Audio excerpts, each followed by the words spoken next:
Assalamualaikum warahmatullahi wabarakatuh. Innal hamdalillah nahmaduhu wa nasta'inuhu wa nastaghfiruh wa na'udzu billahi min shururi anfusina wa min sayyiati a'malina. May yahdihillahu fala mudilla lahu wa may yudlilhu fala hadiya lahu. Asyhadu an la ilaha illallah wa asyhadu anna Muhammadan abduhu wa rasuluh. Allahumma shalli wa sallim wa barik ala Muhammadin wa ala alihi wa sahbihi ajma'in. Alhamdulillah, mari kita senantiasa panjatkan puji syukur kehadirat Allah Subhanahu wa taala atas nikmat yang Allah berikan kepada kita, kesehatan, kesempatan, terutama keimanan kita, sehingga kita dapat hadir pada kesempatan kali ini dalam keadaan sehat walafiat. Salawat serta salam semoga Allah tetap mencurahkan kepada junjungan kita Nabi Muhammad SAW. Bapak-bapak yang dimuliakan oleh Allah, alhamdulillah telah hadir di depan kita pembicara kita yang sudah lama kita tidak berjumpa. Insyaallah pada kesempatan kali ini beliaunya dalam keadaan sehat walafiat. Sebelumnya, mari acara Dirosah Syariah kita ini kita buka dengan bacaan surat Al-Fatihah. Semoga dengan bacaan surat Al-Fatihah memberikan keberkahan kepada kita, memberikan ilmu, memberikan pemahaman sehingga kita bisa mampu untuk menjalankan dan mendakwahkannya. Al-Hadiniyah Al-Fatihah. Bismillahirrahmanirrahim. Alhamdulillahirabbil alamin arrahmanirrahim maliki yaumiddin iyyaka na'budu wa iyyaka nasta'in ihdinas siratal mustaqim siratal ladzina an'amta 'alaihim ghairil maghdubi 'alaihim waladdallin. Selanjutnya pada kesempatan kali ini Dirosah Syariah mengambil tema taat syariat konsekuensi keimanan yang akan disampaikan oleh Ustaz Haris Islam. Kepada beliau waktu dan tempat kami persilakan. Assalamualaikum warahmatullahi wabarakatuh. Alhamdulillahi rabbil alamin wassalatu wassalamu ala asyrafil anbiya'i wal mursalin sayyidina wa maulana Muhammadin wa ala alihi wa sahbihi ajma'in wa ba'du. Syukur alhamdulillah pada malam hari ini kita dipertemukan oleh Allah Subhanahu wa taala dalam kondisi yang sehat dengan keimanan insyaallah, dan juga tak lupa kita juga berdoa kepada saudara-saudara kita yang belum bisa hadir pada kesempatan malam hari ini. Jika mereka diberikan sakit oleh Allah, semoga Allah Subhanahu wa taala mengangkat semua penyakitnya. Jika mereka sibuk, semoga Allah SWT memudahkan dan melancarkan semua urusannya. Dan ketika mereka banyak berhutang, semoga Allah SWT melunasi hutang-hutangnya gitu. Dan juga bagi jemaah yang ada di sini, semoga semuanya itu juga diberikan pertolongan kepada Allah SWT untuk menyelesaikan seluruh permasalahan hidup kita di dunia. Enggak ada amin ya nih. Amin. Itu aja bagus, kayaknya enggak ada amin. Ya alhamdulillah, sebenarnya ya gak lama lah kita nggak bertemu ini ya.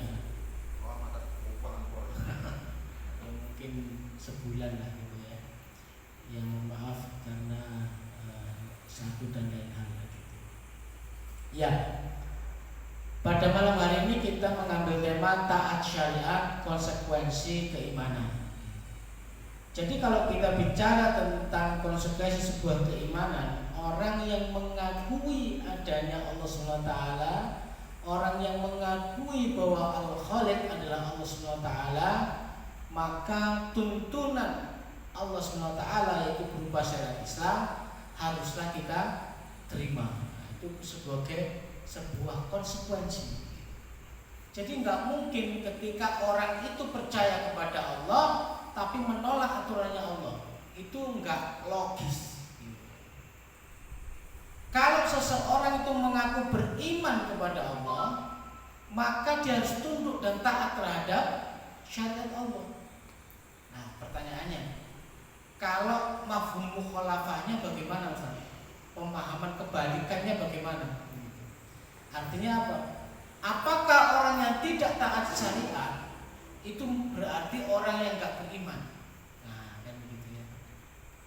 Jadi kalau kita beriman kepada Allah, maka konsekuensinya adalah menerima dan menjalankan syariatnya Allah. Tapi kalau kita enggak menjalankan syariat Allah, apakah kita disebut sebagai orang yang enggak beriman?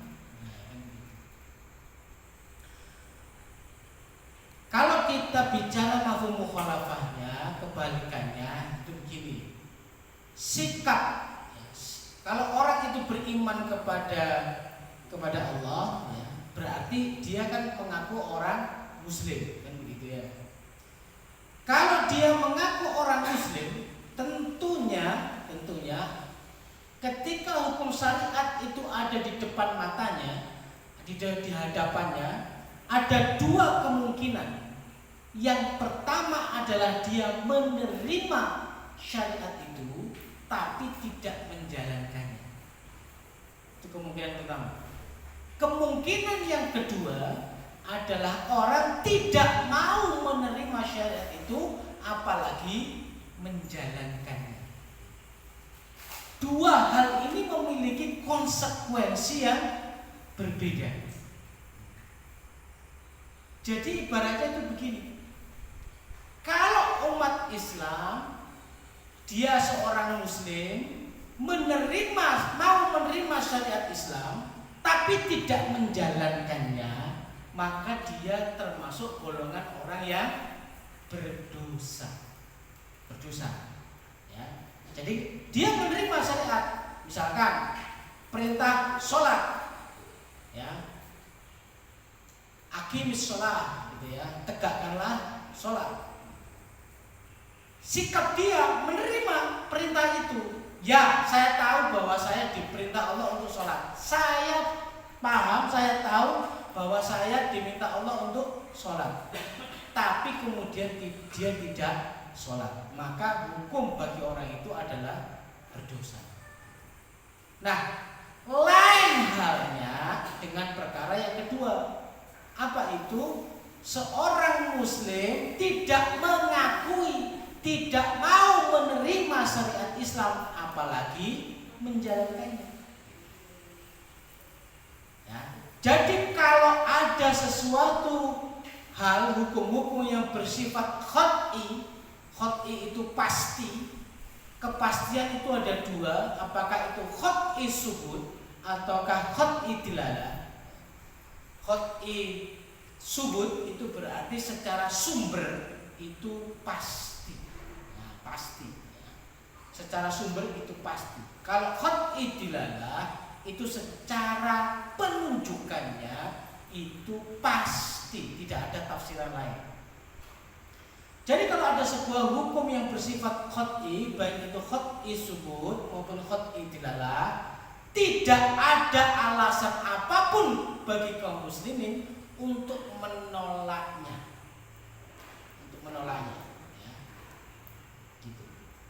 Nah, kalau kita bicara terkait dengan terkait dengan perintah tadi itu dengan syariat, ya. Jadi syariatnya adalah sholat. Kalau yang kasus pertama adalah dia mau mengakui bahwa ya benar bahwa Allah memerintahkan saya untuk sholat, tapi dia tidak sholat, maka orang itu berdosa. Tapi kalau misalkan dia tidak mau menerima, apalagi menjalankannya, ini lain hukumnya. Wah, Allah memerintahkan kita untuk sholat. Wah, sholat mana? Nggak ada. Allah tidak memerintahkan sholat. Apa itu sholat itu? Jadi dia menolak hukum tentang sholat, apalagi menjalankannya.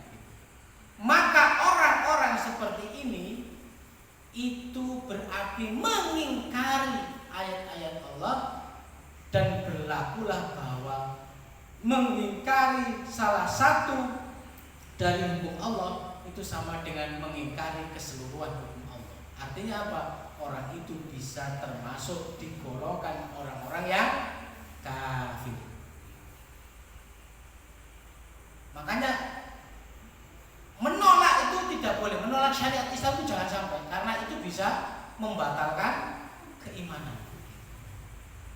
Tapi kalau misalkan menerima perintah itu nggak menjalankannya, ya dia berdosa. Tapi kalau nggak mau menerima perintah itu bukannya sekedar berdosa, tapi keimanannya itu bisa batal.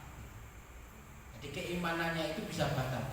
Dia berarti sudah tidak mau mengakui, kan begitu ya. Nah itu sudah bisa batal. Ini apa namanya? Kalau kita memakai mafhum mukhalafahnya, bahwa apa? Taat syariat itu adalah konsekuensi keimanan. Artinya apa? Orang yang mengaku beriman harus tunduk dan taat kepada syariat, apapun terkait dengan syariat itu. Tetapi kalau misalkan kebalikannya, apakah orang yang tidak taat syariat? Tidak taat syariat itu berarti orang yang gak beriman. Kalau hanya tidak taat, orang itu berdosa. Tapi kalau ingkar ya, terhadap hukum Allah, terhadap syariat Allah, nah itu bisa terkategori orang kafir, gitu ya, karena mengingkari hukum Allah. Nah ini dari sini biar kita jelas duduk perkaranya. Makanya kita juga kalau apa ya, kita kan nggak boleh sembarangan untuk mengkafir-kafirkan orang, kan gitu ya. Orang pun nggak menerima hukum itu ada dua model. Model yang pertama itu di dalam hatinya, model yang kedua itu ditunjukkan dengan sikap dan ucapannya. Kalau hanya disimpan dalam hatinya, kita nggak boleh menerka-nerka, kita nggak boleh menebak-nebak. Pokoknya selama tidak ada wujud yang benar-benar bisa kita dengar, kita lihat, kita perhatikan orang tersebut itu ingkar terhadap syariat Allah, maka kita tidak bisa menyebut orang itu kafir. Gitu ya. Jadi memang nggak gampang. Nah, nanti mungkin lain kali kita akan bicara terkait dengan keimanan ya. Keimanan itu seperti apa, kan begitu. Mungkin sudah pernah kita jelaskan ya. Nah, nanti bisa kita sedikit kita ulangi. Nah, sekarang kita bahas tentang taat syariat, konsekuensi keimanan. Kalau kita logikakan itu begini. Kira-kira kalau kita ini sakit ya. Sakit sudah badannya lemes, mungkin batuk-batuk gitu.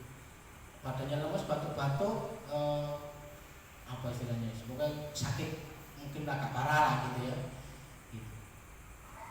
Biasanya kita datang kemana? Ke dukun, ke rumah sakit, atau ke tempat hiburan. Kira-kira kemana? Kalau kita sakit datangnya kemana nih? Dukun, rumah sakit, atau tempat hiburan? Hah? Rumah sakit ya? Nggak ada yang pertama ya? Enggak ada. Dukun. Kalau kita bicara dulu diskusi sama teman-teman ini, dukun itu ada dua, ada yang dukun muslim, ada yang dukun nggak muslim. Kalau dukun muslim itu cara dukunnya pakai ayat, gitu. Kalau nggak pakai ayat itu dukun nggak muslim gitu. Ya, kalau kita datang ke rumah, kita sakit, datang ke rumah sakit, berobatnya ke dokter atau ke perawat? Dokter atau perawat, Pak? Ini lemes banget ini kayaknya. Udah makan belum ini ya? Belum.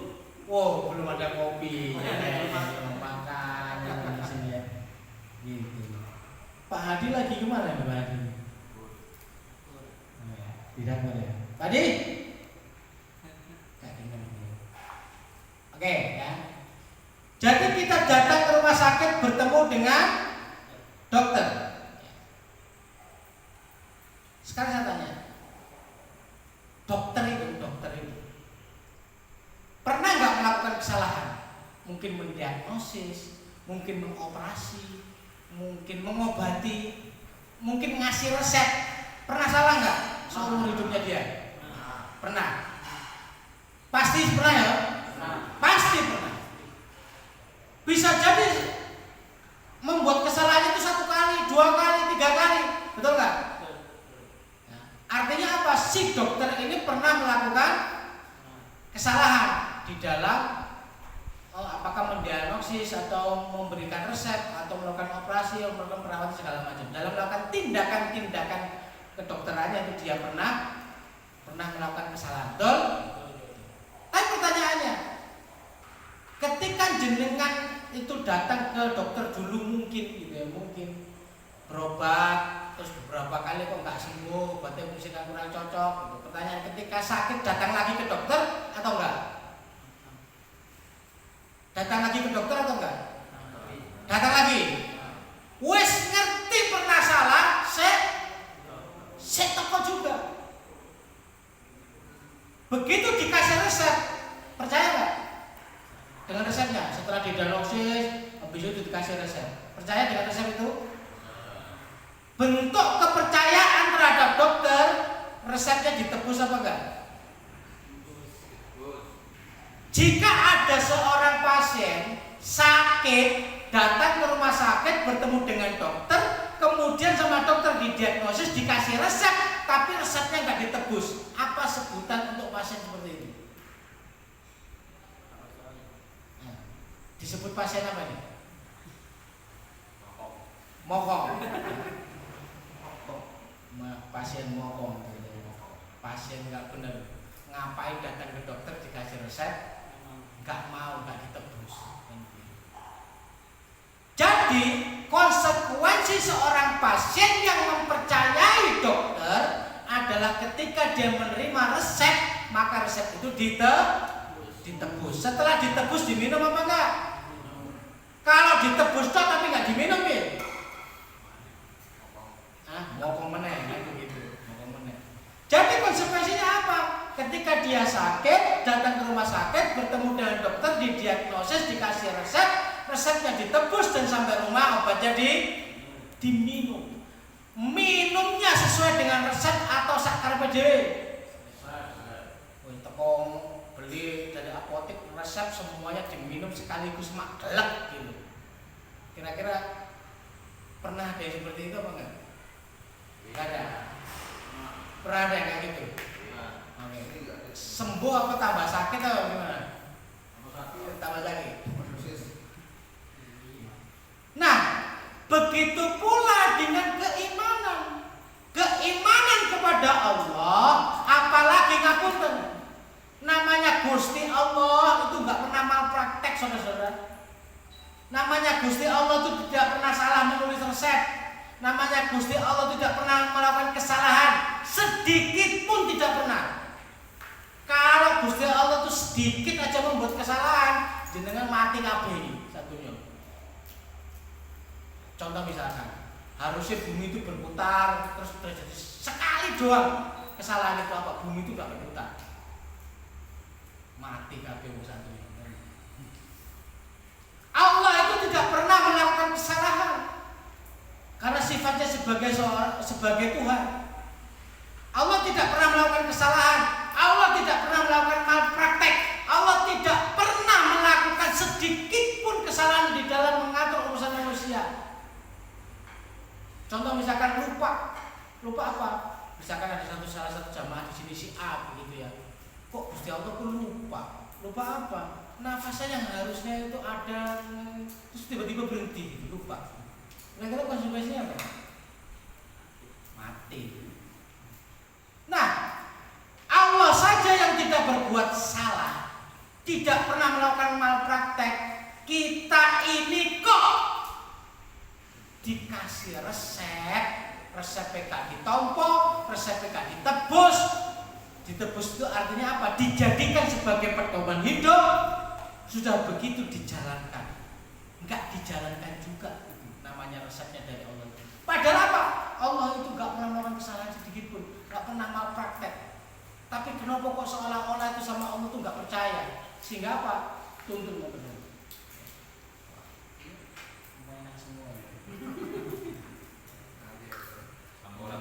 Tapi enggak boleh makan semua.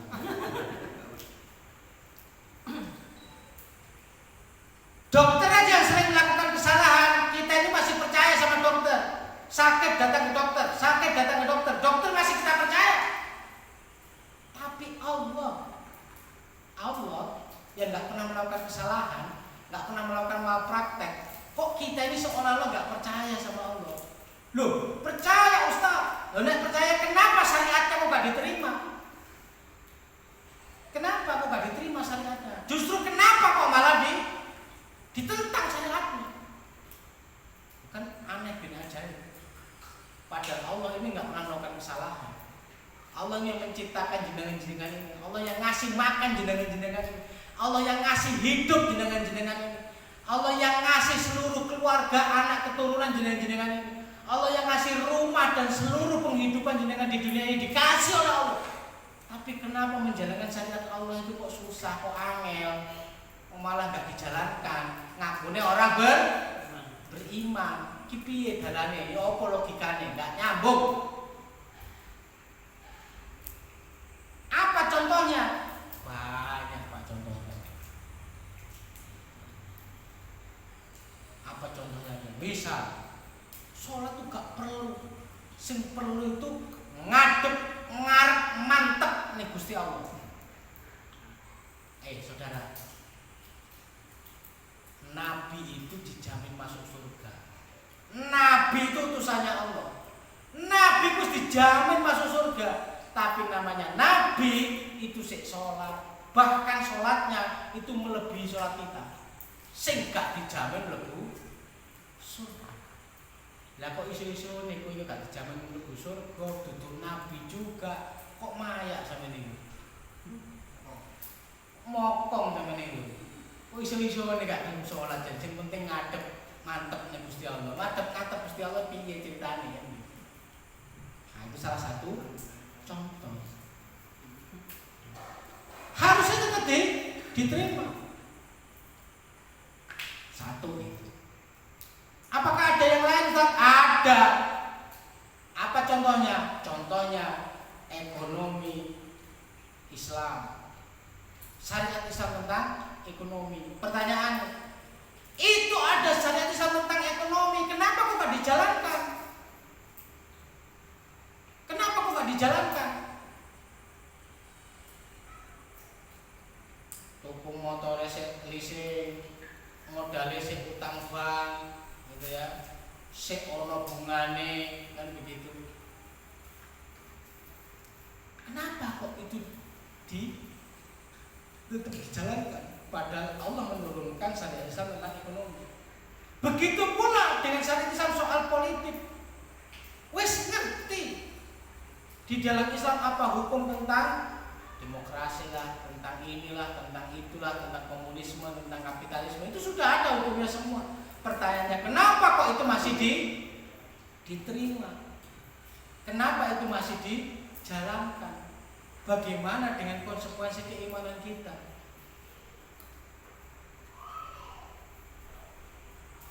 Ada lagi Ustaz? Ada. Apa itu?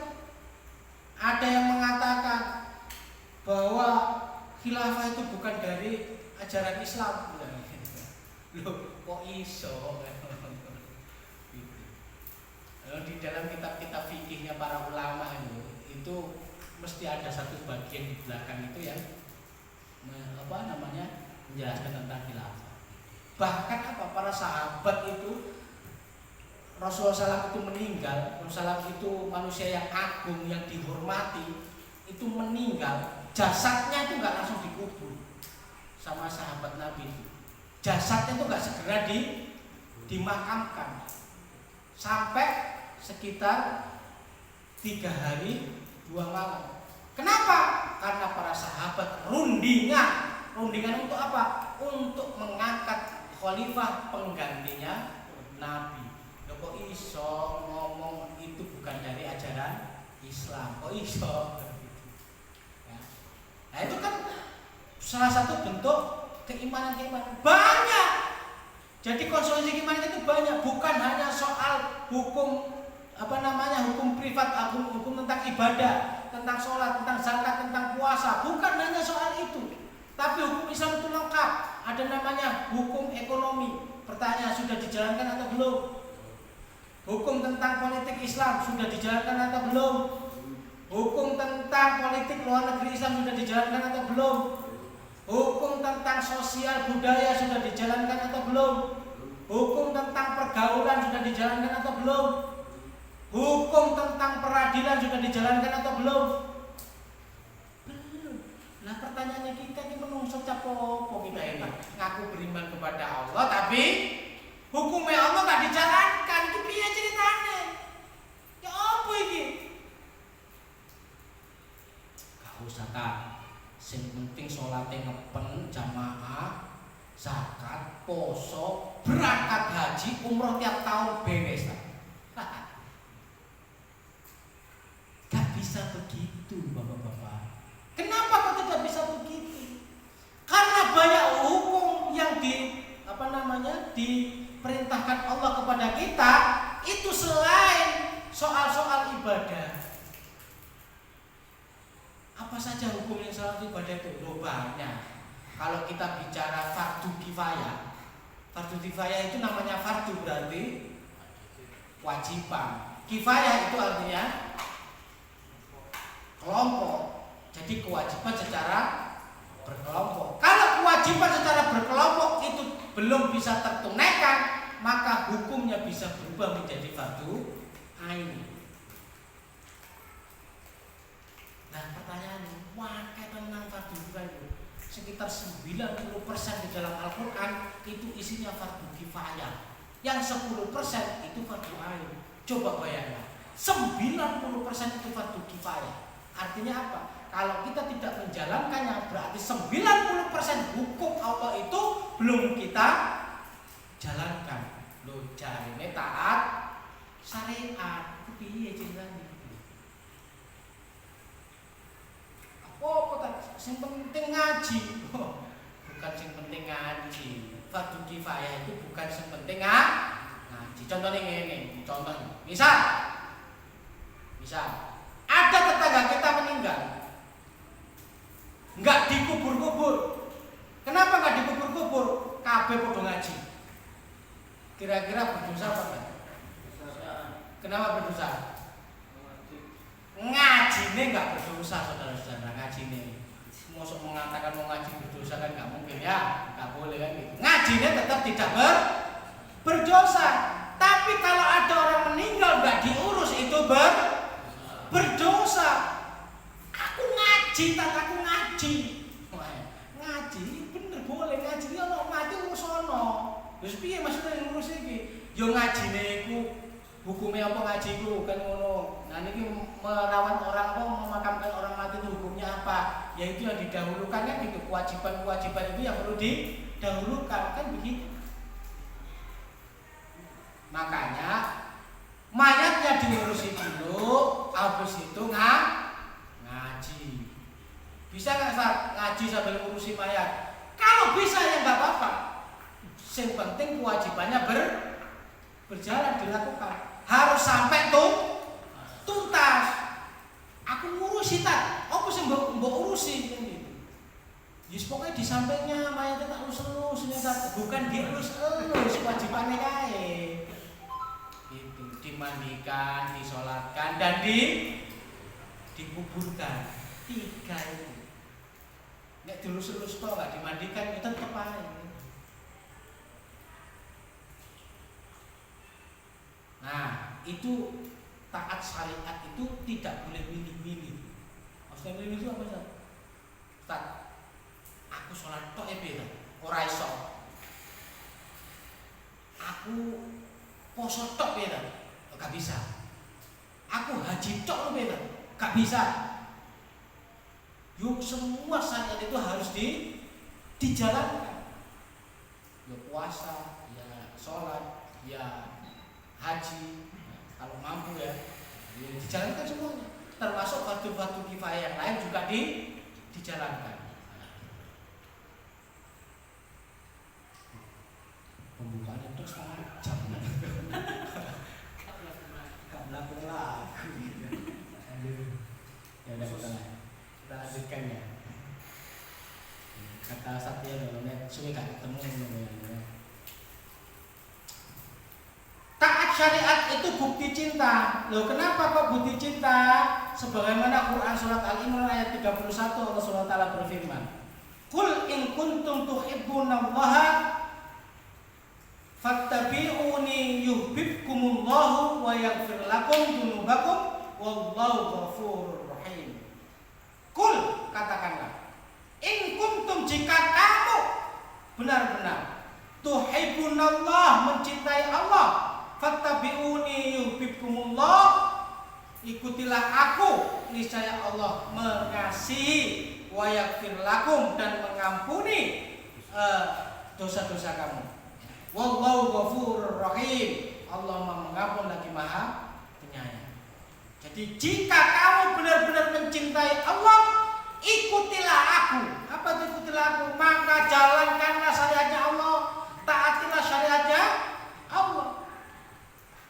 Nah, itu bukti cinta. Makanya taat syariat itu bukti cinta. Podo nek seorang suami cinta neng istrine, bi jalur tolong bi dipijit-pijit. Wah, semangat. Bukti cinta, betul enggak? Bi, minta tolong bi, ambilin panci, set langsung dikerjakan. Bukti cintanya. Nek mau ngaku cinta, bi tolong pijit tolong, pijit tolong padha pegel kok. Ibu nek mungkin sudah menikah 10 tahun, 12 tahun kayak gitu kan ya. Ada kayak gitu enggak di sini? Jangan. Justru semakin tua harus semakin mesra, semakin sayang. Itu apa namanya? Kuncinya di sini. Semakin tua harus semakin harmonis, harus semakin cinta, harus semakin sayang. Tua-tua ngomong sayang-sayang itu justru dilakukan di masa tua. Jadi jika kamu benar-benar mencintai Allah, qul in kuntum tuhibbunallah fattabi'uni yuhibbukumullah, ikutilah aku niscaya Allah mengasihi, wa yaghfir lakum dzunubakum, dan mengampuni dosa-dosamu. Jadi taat syariat itu bukti cinta. Berarti nek gak taat syariat gak cinta. Nek sampean gak taat karo syariat, gak cinta kepada Allah. Apalagi ngajine terus ngaji sing yo carane khusuk kan. Zikir ini sampai koyo apa pohon yang terkena angin kan gitu. Saking khusyuke berzikir. Tapi di luar itu banyak syariat Allah yang dilanggar. Apakah ekonomi, apakah politik, apakah peradilan, apakah sosial budaya, apakah politik luar negeri, apakah hankam, dilanggar kabeh. Jadi taatnya itu saat berzikir. Ketika nggak berzikir nggak taat.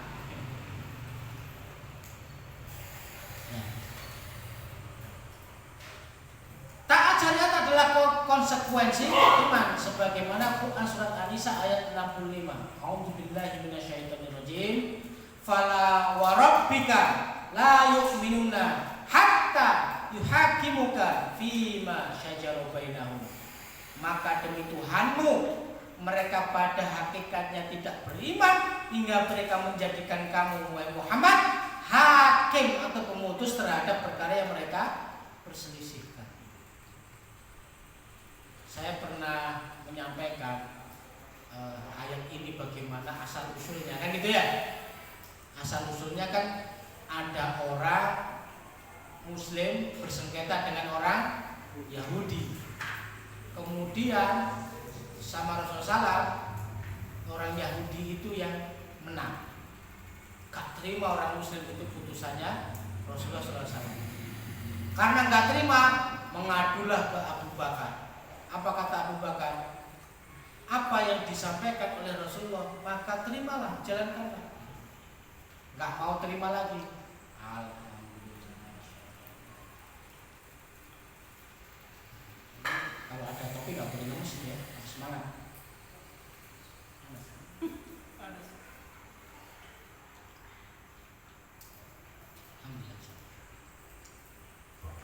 Akhirnya mengadu ke Umar. Setelah mengadu ke Umar, apa kata Umar? Kamu sudah kemana saja? Aku sudah ketemu dengan Rasulullah. Apa kata Rasulullah?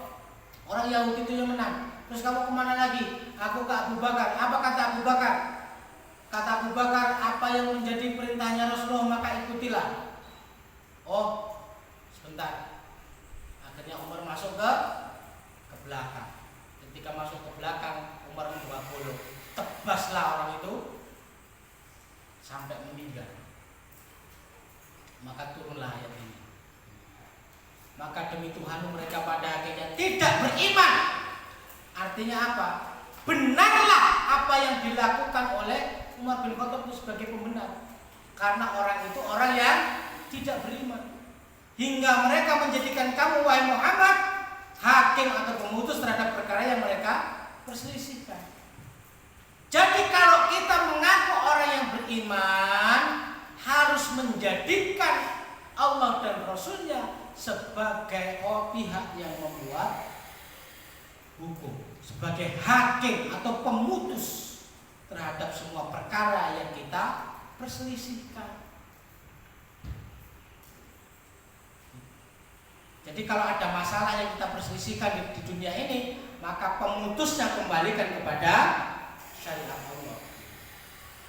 Ini jadi taat syariat adalah konsekuensi iman. Yang ketiga, dalam Quran surah Al-Baqarah ayat 208 Allah Subhanahu wa taala berfirman, "A'udzubillahi minasyaitonirrajim. Bismillahirrahmanirrahim. Ya ayyuhalladzina amanu udkhulu fis-silmi kaffah wa la tattabi'u khutuwatis syaitan innahu lakum aduwwum mubin." Hai orang-orang yang beriman, ya ayyuhalladzina amanu, wahai orang-orang yang beriman. Sekarang saya tanya, orang-orang beriman yang mana ini di sini? Ada orang beriman dari sini? Halo, ada yang beriman dari sini? Ada. Mana orangnya? Kayak gini ya. Ini enggak nuting pun enggak beriman dirinya. Ya ayyuhalladzina amanu, wahai orang-orang beriman, ya. Udkhulu fis-silmi kaffah. Masuklah kamu ke dalam Islam secara keseluruhan. Nyemplungo ning Islam itu kabeh, sak bleger-blegere kabeh plung. Wala tatabi'u khutuwati syaitan, dan janganlah kamu turuti langkah-langkah setan. Innahu lakum aduwwum mubin. Sesungguhnya syaitan itu musuh yang nyata bagimu.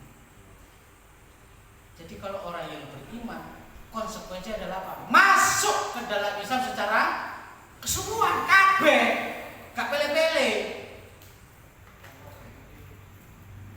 Jadi gak pele-pele. Giliran ono berkate milih-milih. Kalau berkate gak teko. Gak boleh gitu ya. Jadi kalau ada duitnya ikuti syariat. Nek kalau duitnya nggak ikuti syariat. Ada tetangga gitu. Wah, haji gua duitnya wah kayak Pak. Karena mau duitnya, wah kan gitu ya. Diikuti Pak. Sampai dinaik-naikkan harganya. Ya, biaya haji dinaik-naikkan. Saya mau punya mertua mau berangkat haji bingung Pak. Kenapa bingung? Harganya berubah, bukan naik Pak, ganti harga. Kalau naik itu kan misalkan dari 3.000 naik menjadi 3.100, nah itu namanya naik. Tapi kalau 3.000 jadi 4.000 jadi 5.000 itu bukan naik Pak, tapi ganti harga. Ganti, regane ganti. Syariat Islam kafah itu ada berapa? Ya minimal ada 3 ya. Minallah, apa itu? Hubungan manusia dengan Allah. Berupa apa? Ibadah dan akidah. Enggak ada di sini, ini harusnya ada. Jadi ibadah, sholat, puasa, zakat. Ibadah itu biasanya bersifat tauqifi. Tahu tauqifi? Kalau bahasa kita itu hak prerogatif. Tahu hak prerogatif Pak? Biasanya sering disampaikan di TV loh Pak. Tahu hak prerogatif? Hah? Hak prerogatif presiden. Pernah dengar nggak? Pernah dengar? Apa artinya itu? Hak penuh. Terserah presiden. Sak karep-karepe presiden. Itu namanya hak prerogatif presiden.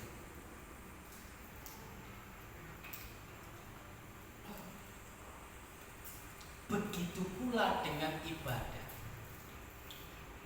Ibadah itu bersifat tauqifi. Tauqif itu maknanya seperti prerogatif. Artinya apa? Itu haknya Allah. Terserah Allah. Artinya apa? Kita nggak boleh mengada-adakan. Kita nggak boleh mengkias-kiaskan. Kita nggak boleh apa istilahnya itu menambah-nambah, itu nggak boleh. Wis ngono kae ono yo siku kae diterima. Apa salah satu contohnya? Salah satunya contohnya ini biasa ditambah-tambahi kalau sama orang di antara kita. Apa contohnya? Zakat di dalam Islam itu enggak ada yang namanya zakat profesi, itu enggak ada. Coba dibuka, ning kita pol-pol zakat profesi itu enggak ada. Stop. Petani saja yang penghasilannya enggak jelas, kalau panen dia harus bayar zakat. Kenapa orang yang kerja gajinya jelas tiap bulan kok enggak zakat? Itu urusannya Gusti Allah, enggak usah melo-melo. Itu dikiaskan atau tidak boleh dikiaskan. Itu hak prerogatifnya Allah. Itu tauqifi, ibadah yang sifatnya tauqifi, enggak boleh dikias-kiasan, enggak boleh diumpamakan. Nek ono dilakoni, gak ono ya gak.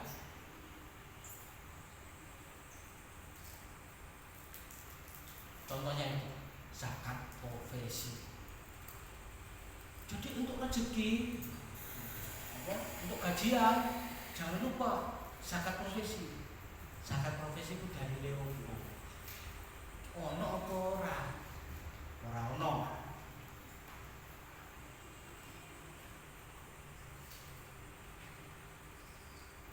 Nah, itu salah satu contohnya. Sama kayak begini, sholat. Sholat subuh berapa rakaat? 2 rakaat. Tanggung Ustaz 2 rakaat. Umat Islam yang kuat itu yang dicintai Allah Ustaz. Makanya kalau pagi-pagi harus umat Islam harus olahraga biar badannya kuat. Sholat subuh loro tak? 10 rakaat biar semua umat Islam itu kuat. Gak boleh kayak begitu. Loro ya loro. Kenapa kok saya subuh loro? Kenapa maghrib itu telu? Itu urusannya Gusti Allah, itu urusan mikir. Karena itu bersifat tauqif. Itu hak prerogatifnya Allah. Itu terserah Allah kayak apa. Kita harus ngikuti aja, diperintahkan begitu ya kita ikuti itu. Nah itu ya terkait dengan ibadah. Nah ini bagian yang sebelah kiri ini, yang warna pink ini, insya Allah kalau umat Islam ini harus paham kabeh.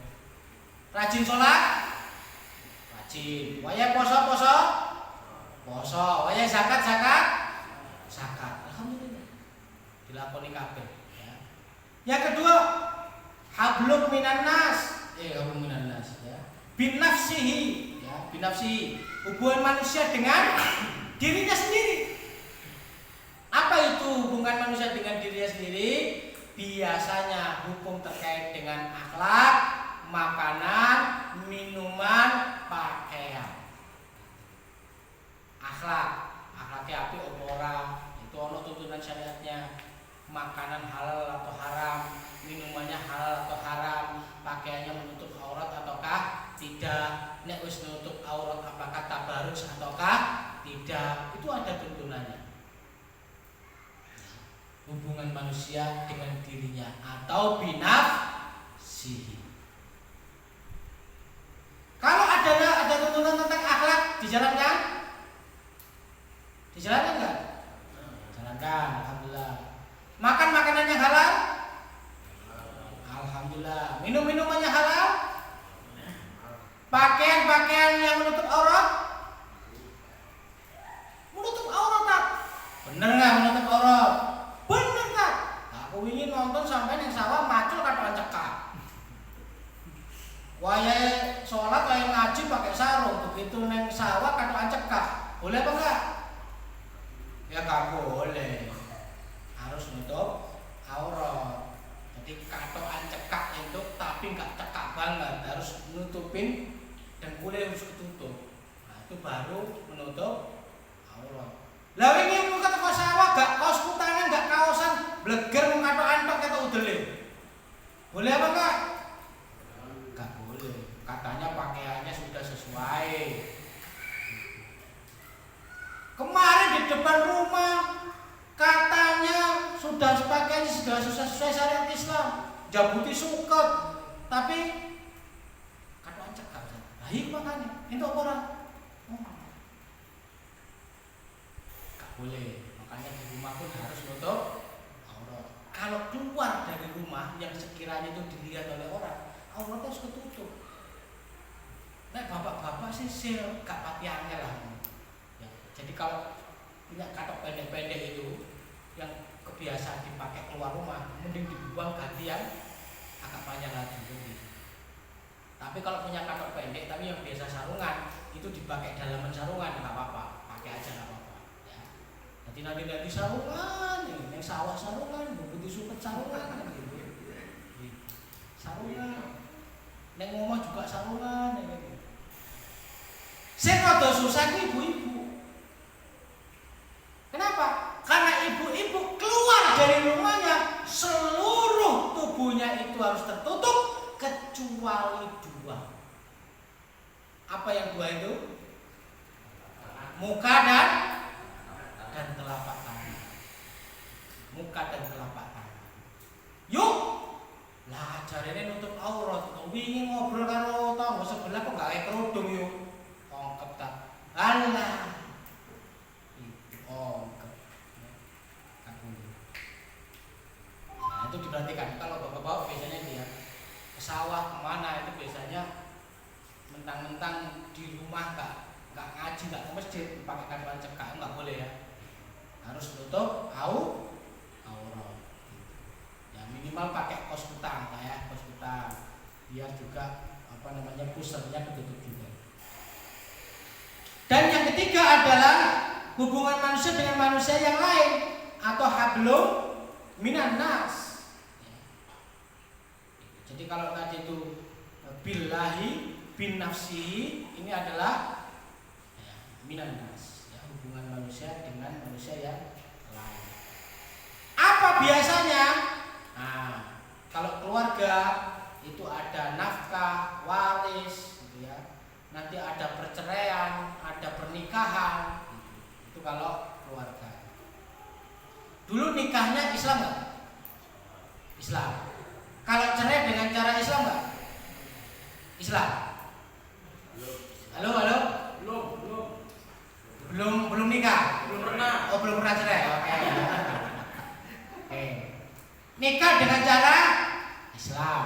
Kalaupun cerai juga dengan cara Islam. Tapi kenapa waris kok nggak dibagi dengan cara Islam? Ayo. Ini ceritanya. Harusnya waris dibagi dengan Islam.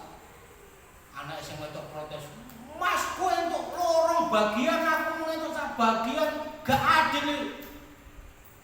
Jare Mas, gak adil menurut siapa?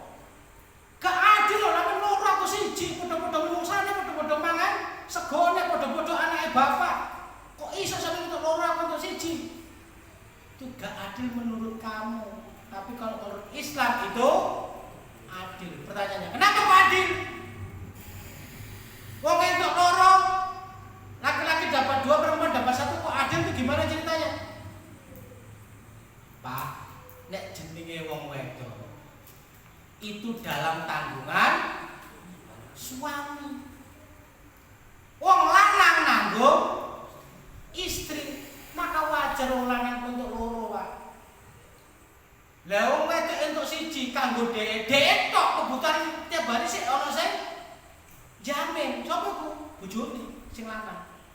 Nek sing lanang mbok kei siji, kudu ngopeni istrine, pemane istrine lu toko siji. Kan mesake sing lanang kan gitu. Bukan hanya menjaga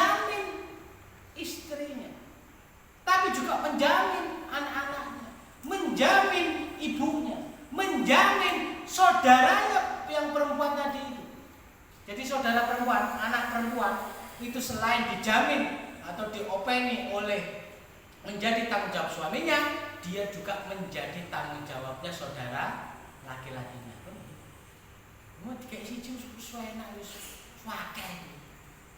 Daripada dadi wong lanang dikeki loro tapi sing ditanggung wakeh. Yo adike, yo bojone, yo anak-anake, yo ibuke, tanggung kabeh kan gitu. Nek ono mbae meneh kan gitu. Nah. Selain hukum keluarga apa lagi? Muamalah. Muamalah itu apa isinya? Jual beli, upah mengupah. Ya ini terkait dengan ekonomi, sistem ijarah, sistem syirkah, al-baik dan segala macamnya. Termasuk urusan selain ekonomi. Apa itu? Politik, negara, pendidikan, kesehatan, peradilan, militer, luar negeri, semuanya harus menggunakan syariat Islam. Pertanyaannya, yang sisi sebelah kanan yang warna biru itu, apakah sudah dijalankan semua? Sudah dijalankan semua? Belum. Apa bedanya sing kiri, sing tengah, karo sing kanan? Bedanya apa? Kok sing kiri, sing tengah dilakoni, kok sing kanan urung dilakoni? Pertanyaannya, kenapa kok guru dilakoni? Bedanya apa?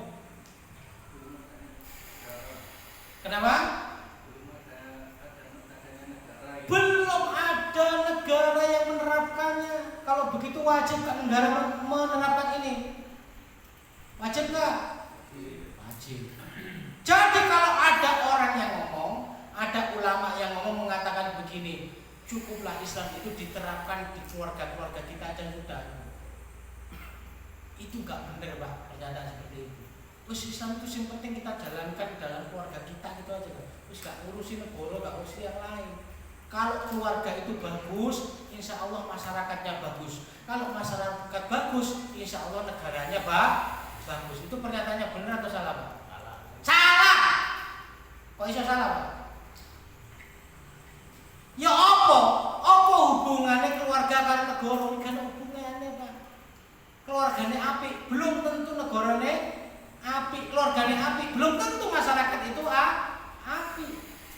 Kenapa? Karena ada hukum Islam terkait dengan keluarga, ada hukum Islam yang terkait dengan masyarakat, ada hukum Islam terkait dengan negara. Itu masing-masing, Pak, mau dihukumi.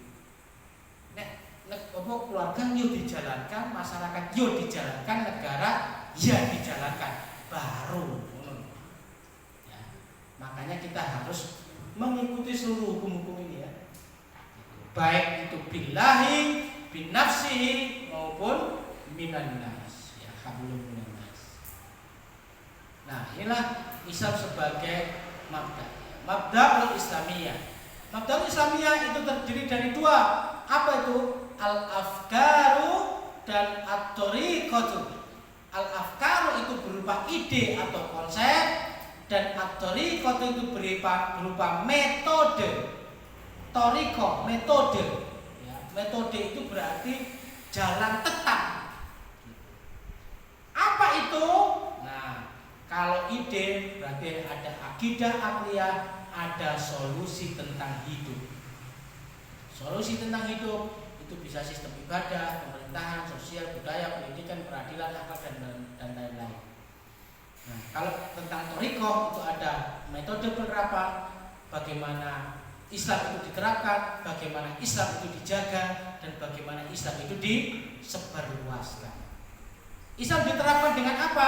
Dengan khilafah Islam. Islam dijaga dengan apa? Dijaga dengan syariat Islam. Islam disebarkan dengan apa? Disebarkan dengan dakwah dan jihad. Nah, begitu.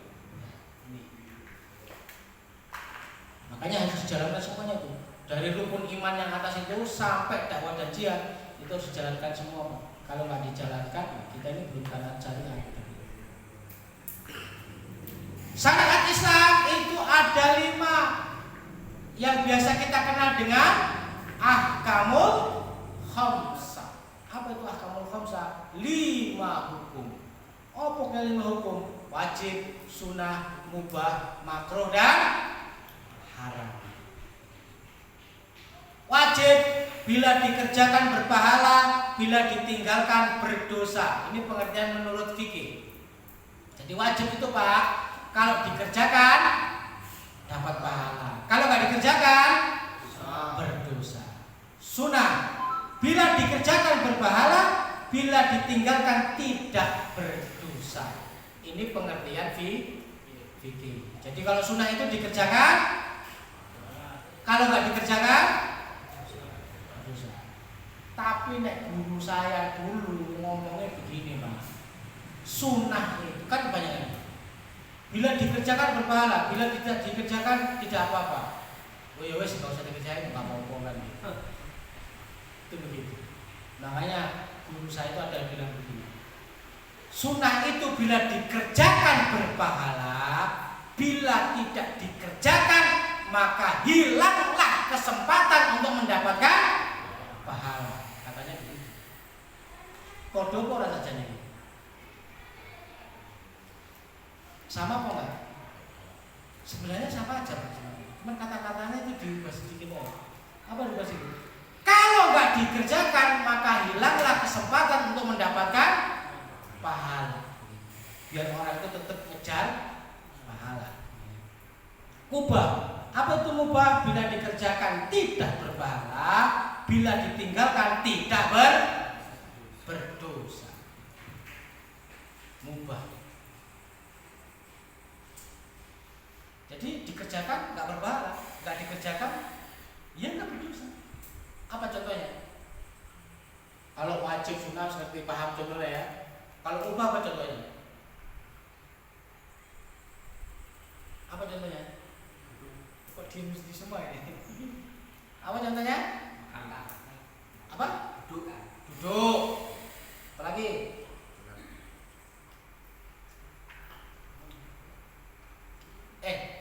Kamu jangan berdiri, duduk aja. Kenapa Pak? Kalau duduk kamu dapat pahala. Nggak mau duduk, mau berdiri, baik Pak. Gitu.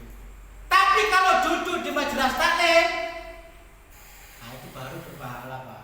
Ini ngomong mau duduk, mau ngadeg, mau jengking, mau apa, ya tetap aja. Tidak berpahala dan tidak berdosa. Makruh, bila dikerjakan tidak berdosa, bila ditinggalkan lebih disukai. Makruh. Ya. Jadi kalau makruh itu bila dikerjakan tidak berdosa. Bila ditinggalkan ya lebih baik. Lebih disukai dan lebih baik. Tapi makruh itu termasuk boleh. Ya. Contohnya apa Pak? Makruh Pak.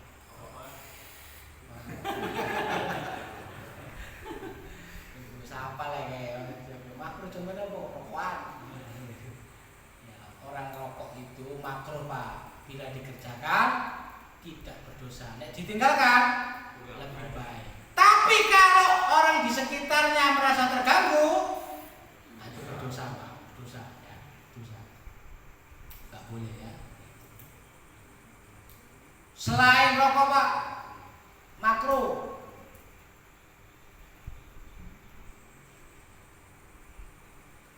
Mikir. Sholat sambil merem makruh Pak, nggak boleh. Ya bukan nggak boleh, ya tidak berdosa, tapi lebih baik dibuka matanya. Ya. Jadi biar khusus Ustaz, merem nek kebablasan apa nek kebablasan.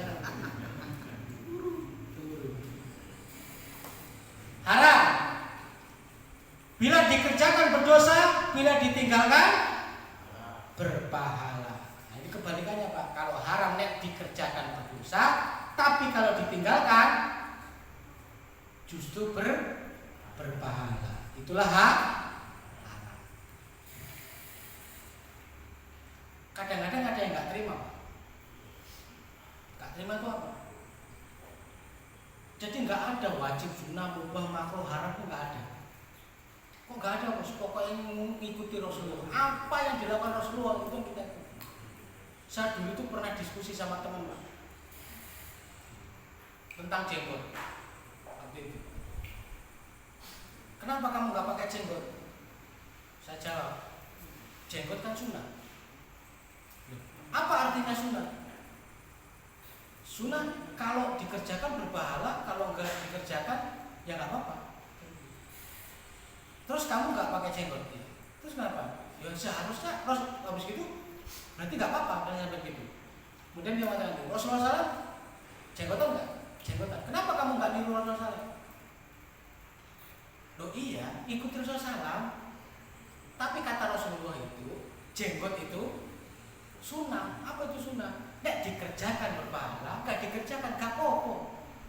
Debat lagi tuh, Rasulullah jenggotan apa orang? Jenggotan. Terus kenapa kamu nggak ikuti Rasulullah? Kan begitu. Seolah-olah kita nggak ikuti Rasulullah itu berdosa, padahal hukumnya sunnah. Wah ini repot yang nggak ngerti akamul khamsah nih kan begitu ya. Pokoknya ngikuti kono tok kan begitu. Repot urusannya kan begitu. Ngikuti Rasulullah itu tetap kita ngikuti Rasulullah. Bukan berarti kita nggak jenggoten itu nggak ngikuti Rasulullah. Loh, Rasulullah kan jenggoten, nek kok nggak jenggoten berarti kau nggak ikuti Rasulullah. Nggak begitu pengertiannya. Memelihara jenggot kata Rasulullah itu sunnah hukumnya. Apa artinya? Yo, apa nama jenggoten nggak apa-apa, nggak jenggoten, yo nggak apa-apa, jenggoten dapat pahala, nggak jenggoten nggak apa-apa. Nggak mau terima kok. Rasulullah jenggoten, harusnya kamu jenggoten. Repot. Tak tunjukkan dalil yang lain. Apa itu dalil yang lain? Rasulullah SAW itu pernah mengatakan begini, bukan termasuk golonganku seorang laki-laki yang mampu untuk menikah tapi dia tidak menikah. Oh, diancam sama Rasulullah. Nah, kalau ada laki-laki sudah mampu menikah, enggak menikah, apa kata Rasulullah? Bukan termasuk golonganku. Nah, bukan termasuk golongan itu ancaman, Pak. Itu kata Rasulullah. Tapi pada saat di Mekah dulu itu ada laki-laki seorang pemuda sing mampu tapi nggak menikah. Apa yang dilakukan Rasulullah? Sama Rasulullah didiamkan. Pertanyaannya, jatuh hukumnya apa? Jatuh hukumnya apa? Makro. Apa artinya makro? Bila dikerjakan tidak berdosa, bila ditinggalkan lebih baik kan begitu. Jadi kalau dia sudah menikah itu lebih baik dikerjain. Tapi kalau nggak menikah, ya nggak berdosa juga. Kenapa? Itulah kenapa ada pemuda di Mekah itu ketika dia mampu nggak menikah, Rasulullah SAW itu mendiamkan. Harusnya kalau memang itu jatuh hukumnya itu wajib, Rasulullah begitu. Kamu mampu nikah sekarang, pasti nikah itu. Pertanyaannya, apakah orang itu tidak mengikuti Rasulullah? Mengikuti. Tapi hukumnya adalah makruh. Nah, makanya orang itu harus paham tentang hukum gitu ya. Bukan hanya apa berarti. Hantam kromo aja bukan begitu. Harus mengikuti hukum. Sama kayak begini. Makan 3 jari. Itu wajib, sunnah, mubah, makruh atau haram? Hah? Apa? Sunnah. Itu bukan sunnah, Pak. Itu mubah. Kenapa kok itu mubah, Ustaz? Bukannya itu sunnah? Sekarang saya tanya. Jenengan mengambil memahami itu sunnah itu dari mana? Rasulullah itu kalau makan 3 jari makanya sunnah.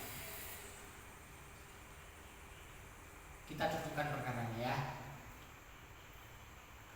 Di dalam diri Rasulullah Shallallahu Alaihi Wasallam itu ada 2. Ada yang namanya jibiliyah, ada yang namanya ghairu jibiliyah.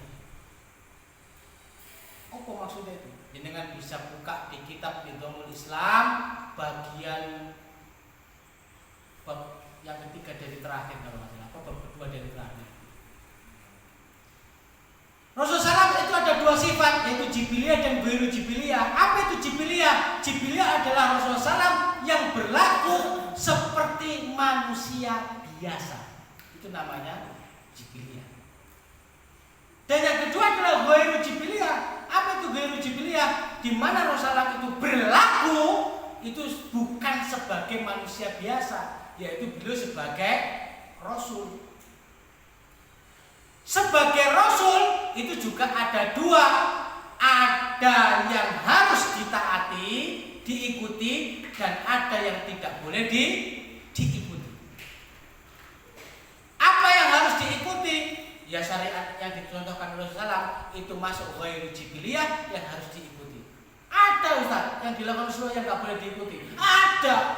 Apa itu Ustaz? Rasulullah SAW istrinya 9. Ikuti nggak contohnya? Gak boleh. Rasulullah itu songo Ustaz. Aku itu rabi songo juga. Itu gak boleh. Songo itu khusus untuk Rasulullah SAW. Itu gak boleh diikuti. Apalagi Ustaz? Rasulullah puasa seharian penuh dari pagi sampai malam. Khusus beliau, kita gak boleh. Hanya pagi sampai sore sampai maghrib aja. Sampai malam boleh nggak? Gak boleh. Rasulullah melakukannya kan? Itu khusus untuk beliau. Nah, gitu pemahamannya ya. Jadi ghairu jibiliyah, tindakan Rasulullah SAW yang beliau berlaku sebagai Rasul, bukan sebagai manusia biasa. Apa itu? Contohnya tadi itu yang harus kita ikuti dan yang tidak boleh diikuti. Sekarang kita beralih. Tindakan Rasulullah SAW yang tergolong sebagai jibiliyah. Apa itu tindakan Rasulullah yang sebagai jibiliyah? Sebagai manusia biasa. Apa contohnya? Duduk. Rasulullah SAW duduk. Aku tak duduk deh. Ini sunnah ini. Ya ora loh. Masa duduk itu sunnah, ya enggak, ya duduk. Rasulullah duduk itu sebagai manusia biasa, ya duduk, wes duduk. Bukan berarti Rasulullah duduk, kita duduk. Dapat pahalanya sunnah tekondi, iku jibiliyah nek. Iku Rasulullah sebagai manusia biasa. Jenenge manungsa ya lungguh, manungsa gak pernah lungguh ngono. Rasulullah itu berdiri Ustaz, makanya kita harus berdiri biar dapat pahala. Ya enggak, Rasulullah sebagai manusia biasa, ya berdiri. Berdiri, jika kita berdiri biasa saja berdiri. Termasuk Rasulullah itu makan pakai 3 jari itu sebagai manusia biasa. Makan kurma pakai jari telu. Nek makan kurma pakai jari 5 itu wong Jawa, Pak. Rawuh. Kalau salam itu elegan kalau makan. Jadi makannya pakai 3 jari kurma itu kan cukup plak kan gitu. Masuk juga ini kan enggak mungkin juga kan gitu. Atau jukunya begini kan enggak gitu. Itu juga dari 3 jari. Plak dimakan kurma. Jadi makan dengan 3 jari itu bukan sunnah, Pak. Itu jibiliyah. Beliau berlaku sebagai manusia biasa. Orang Arab saat itu makannya 3 jari, Pak. Sama. Contohnya lagi apa? Contohnya lagi Rasulullah pakai baju gamis itu. Ya, baju apa? Jubah ya. Pakai jubah itu. Ya itu beliau sebagai manusia biasa. Orang Arab budaya memang begitu. Wah, aku pakai baju gamis lah. Sunnah ke kondisi podoan klambi juga. Seperti menutup aurat. Nah, kita harus memahami hukum ya. Memahami mana posisinya jibiliyah, mana ghairu jibiliyah, mana ghairu jibiliyah yang yang harus ditaati, diikuti, mana ghairu jibiliyah yang tidak boleh ditaati dan diikuti. Ada yang ngajinya sudah sampai kitab Nidam Islam itu yang bagian itu? Masih ingat apa ya? Kalah tapi lali. Piye saya maklum ya. Jenenge manusia itu tidak lupa dan kesalahan. Nek lali terus saya kayak betul menungso kan. Nek salah terus berarti betul menungso. Maksudnya salah terus bukan terus. Dibuka lagi ya, kitabnya dibuka lagi, dibaca lagi. Biar paham. Tak syariat mendatangkan keberkahan. Allah SWT berfirman dalam Quran surat Al-A'raf ayat 96. Ya. Walau anna ahlul qura amanu wa taqau latafahna alaihim barakatin minasy walakum kadzabu fa akhadnahum bima kanu yaksibun. Jika sekiranya penduduk negeri beriman dan bertakwa, pastilah kami akan melimpahkan kepada mereka berkah dari langit dan bumi. Tetapi mereka mendustakan ayat-ayat itu, maka kami siksa mereka disebabkan perbuatannya. Nah, jadi kalau kita beriman dan bertakwa, Allah akan melimpahkan berkah dan langit kepada bumi ini. Jadi kalau bumi ini itu nggak berkah, langit nggak berkah, berarti kita ini kurang beriman dan bertakwa.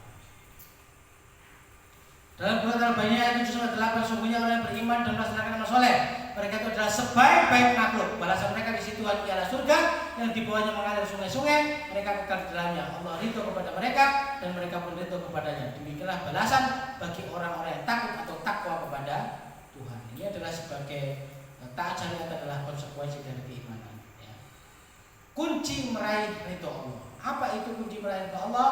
Melakukan ihsanul amal. Apa itu ihsanul amal? Amal yang terbaik. Apa itu amal yang terbaik? Amal yang memenuhi dua kriteria. Kriteria pertama adalah ikhlas semata-mata karena Allah. Yang kedua adalah amalnya harus sesuai dengan syariat atau perintah dan larangan Allah dan Rasulnya. Wajib menuntut ilmu yang nomor 2. Ada orang beribadah tapi nggak ikhlas. Amal terbaik gak? Amal terbaik gak? Tidak. Aku sholat sih sholat ben ditonton mertuaku, itu nggak ikhlas kata Allah. Dapat pahala? Tidak. Aku tak sholat ben disebut ustaz. Ikhlas gak? Enggak. Ikhlas itu gampang diucapkan Pak, tapi ngelakuin ini angel, abot dan begitu. Namanya ikhlas itu tanpa beban, tanpa pikiran gitu ya. Ikhlas. Kalau dulu guru saya itu mengibaratnya kalau seperti kita pagi-pagi buang kotoran itu, ikhlas kok isinya kan gitu. Habis itu juga dipikirin kan ya Pak. Toto endi digowo sapa wis gak dipikirin berapa belas pokoknya kan gitu. Pak titik pakai kan gitu. Gak dipikirin belas. Dan yang kedua harus dengan syariat. Amal itu harus dengan syariat. Mengerjakan sesuatu tapi tidak sesuai dengan syariat Islam tertolak kok, gak bisa. Ditolak, nggak akan diterima.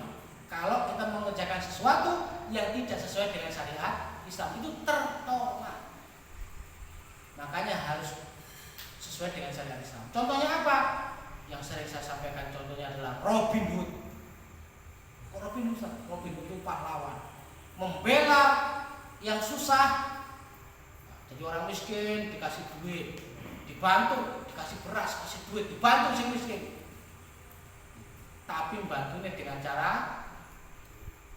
nyolong dari orang kaya. Nah, itu kan gak sesuai dengan syariat Pak. Meskipun apik tetap ditolak amal, tetap tidak bisa dijalankan. Makanya beramal harus dengan ikhlas semata-mata karena Allah dan harus sesuai dengan syariat Islam. Waalaikumsalam. Nah, itu yang bisa saya sampaikan pada kesempatan malam hari ini. Jika ada 1-2 pertanyaan, saya persilakan. Monggo. Apakah pertanyaannya terkait dengan tema malam ini atau di luar tema ini? Monggo. Ya, alhamdulillah. Demikian tadi materi sudah disampaikan. Insyaallah sudah panjang lebar 1 jam muncul. Monggo barangkali ada yang ditanyakan. Monggo para bapak-bapak ada yang ditanyakan.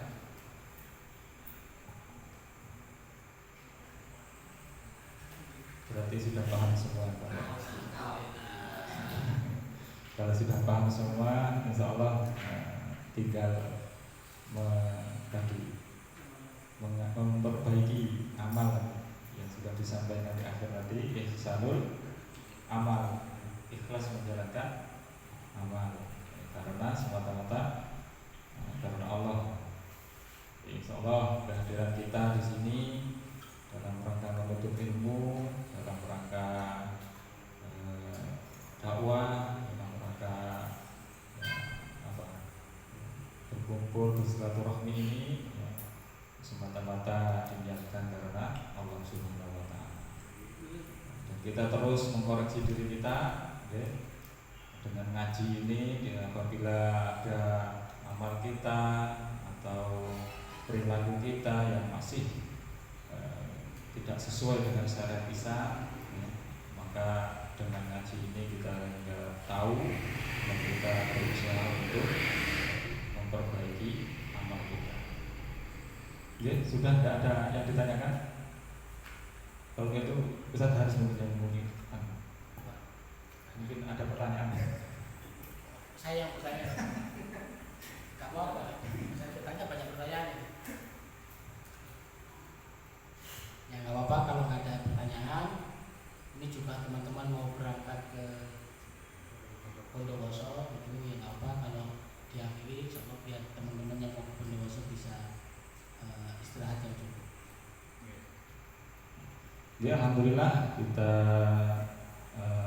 akhiri agenda dirosah pada kesempatan kali ini, dan kita berdoa kepada Allah semoga kita diberikan keistiqomahan, ya, untuk tetap dalam ketaatan kepada Allah Subhanahu wa taala. Salah satunya yaitu istiqomah ngaji, ya, dimanapun kita berada, dan khususnya di Sabtu yang setiap Sabtu ini. Kita tutup dengan doa sebelumnya, istighfar 3 kali dan doa kafaratul majelis.